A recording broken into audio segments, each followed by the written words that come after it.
રાતે કરવી પડી મને એડમિટ. તો જય માતાજી ને જય દ્વારકાધીશ. થોડા દિવસથી આ વ્લોગ બંધ હતા કેમ કે મારી તબિયત બહુ ખરાબ હતી અને શું થયું હતું એ હું તમને આગળ જણાવીશ. પહેલાં તો જો અમે કાકાના ઘરે હતા તો બધા બેડમિન્ટન રમતા હતા તો અમારું ફૂલ ઉપર વહી ગયું. તો આ બધા જો ફૂલ કાઢવાની આ મગજમારી કરે છે.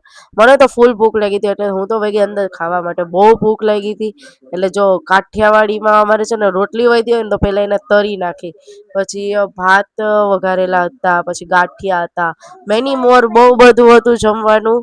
એન્ડ પછી શું બધાને બાય બાય ટાટા કરી દીધું. જવાનું તો મન નહોતું થતું પણ હવે ઘરે તો જવું જ પડે. તો શું બધાને બાય બાય ટાટા કરી અને અમે લોકો નીકળી ગયા અમારી જર્ની ઉપર. એન્ડ રસ્તામાં છે ને બધાને ફૂલ ચા પીવાનો મન થયો હતો. સો જો ચા પીવા માટે ઊભા રહી ગયા છીએ એન્ડ હું તો ચા પીતી નથી ગાઈસ. તો મેં મારા માટે મગાવી લીધું બોન બિસ્કિટ. અને જો જયરાજ છે ને રિસાઈ ગયો છે એન્ડ કંઈ વાંધો નહીં, તો રિસાતો જ હોય. પછી રસ્તામાં જોઈને તો પાકી કેરી એવી હતી ને તો અમે કીધું થોડી લઈ ઘરે જવા માટે. તો શું મામાના ઘરે આવી ગયા. હવે આપણે કાલે મળીએ. જય માતાજી જય દ્વારકાધીશ. Bye bye Tata.